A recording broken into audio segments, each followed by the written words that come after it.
So let's talk about Jahlil Okafor a little bit. Signed to a 1-year deal with the New Orleans Pelicans. There is a chance that if this stint for Okafor does not go successfully, he might not be in the NBA much longer. He might have to be like PJ Tucker, who went overseas for a few years, refined his game a bit, came back over, and has since been a decent role player. But is there a chance that Okafor's time with the Pelicans could actually go kind of okay? Well, the deck is certainly stacked against him. The first thing we could look at is Okafor's time with the Nets. Being on a team with a good coach and a good young culture and all that, he was terrible. In his short stint there, his plus-minus was awful. His net rating was maybe the worst on the team.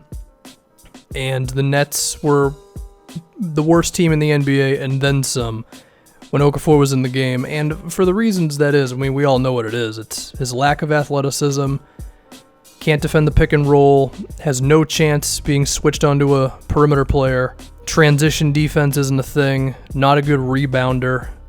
Last season, Okafor was 87th in the league in terms of rebounding percentage amongst NBA centers, and that's even in the short amount of time that he played. And he's pretty much never been a good rebounder, even in his rookie season when he grabbed like 7 a game. Really not that impressive, seeing as he was playing 30 minutes a night, and it just seems like he hasn't really improved there since.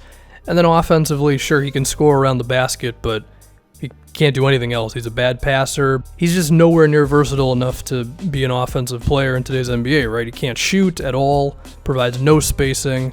Weirdly enough, even when he was scoring in the low post his rookie season, he didn't shoot that many free throws. He only took 4 free throws a game, which I think is nowhere near enough to be efficient, right?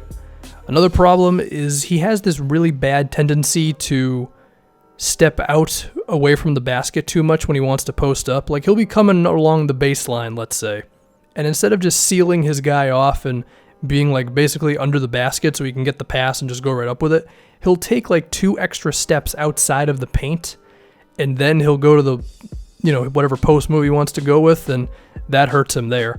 So he's got problems, and I think it also stretches to off the floor as well. I've never heard of him being a model citizen, not in the sense of being a bad guy, but I haven't heard of anyone saying that he's like a super hard worker. I mean, he's been in the NBA since 2016 now, and he hasn't improved on any of the things that he was bad at.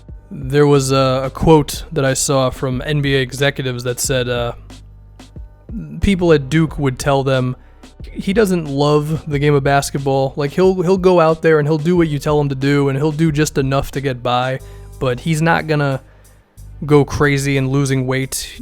Don't expect him to ever be in the best shape of his life, and that was before the draft, and it seems like everything that person said has ended up being true. So how can he actually save his career with the Pelicans? Well, number one is just be in some form of decent shape. Now, I will give him credit. He did lose weight, I believe in 2017, with a mostly vegan diet. He lost like 20-something pounds, and to his credit, during some of the Nets games last season, he did look a little slimmer. So step one, that's okay. I mean, you have to commit to that, and even then, he still looked a little too heavy, but he made progress. And then he has to be content with not being the guy that they throw the ball to on the low block, maybe at all, because if you look at the center options with the Pelicans, like Anthony Davis seems like he's going to start at the 5, and then I think Randall's going to play a lot of minutes at center as well, with Mirotic playing power forward, and then Randall might play power forward next to Davis, so there's not going to be a lot of room up front for Okafor. Also, none of those guys are playing, one of them's hurt or whatever, or just they want to get a little more creative with the rotations, then I think you could see Solomon Hill playing some small ball power forward. So Okafor is going to have to really be a model citizen. Could we see him playing, 10 minutes a game here and there for this team?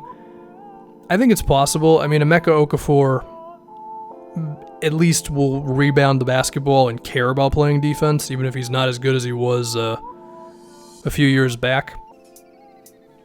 And Jahlil doesn't even have that going for him right now. Do I think there's some potential with Jahlil and Mirotic up front? Yeah, I mean, I think Jahlil can still post up on switches, and I think he could still score on some big guys. Like, if you really committed to giving him the ball down low, then he could do something. I don't think it would be as good as running an actual NBA offense in 2018, but in certain situations it could work. And then, of course, Mirotic can stretch the floor for him and be something. Decent enough spacing and whatever. And, you know, between Drew Holiday and Darius Miller, Etuan Moore, like, there are some shooters here who could space it out for Okafor a bit, but Okafor is going to have to earn that opportunity, right? He's going to have to be in practice, in shape, willing to just care about defense. Even if you're still going to be bad, but you at least give like a 95% effort, that makes up for some things, right? You could just strive to be Brook Lopez, because Lopez has never really progressed as a rebounder, but with Brook, you have a really smart offensive player, right? Good passer, good cutter, good roller, developed a mid-range jumper, three-point shot the last couple seasons.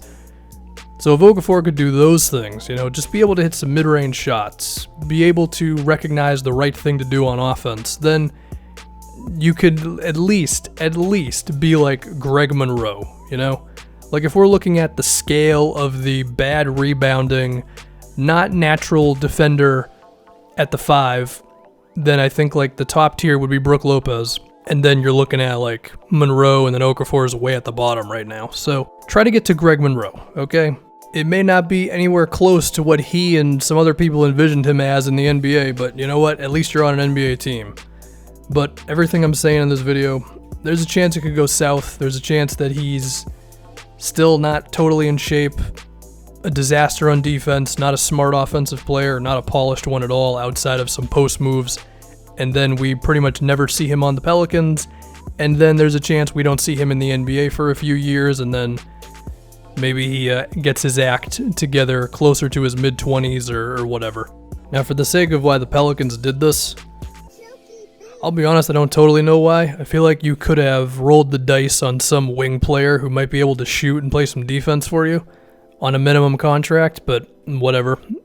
If you want to take a chance on a guy who... Anyway, I'm done.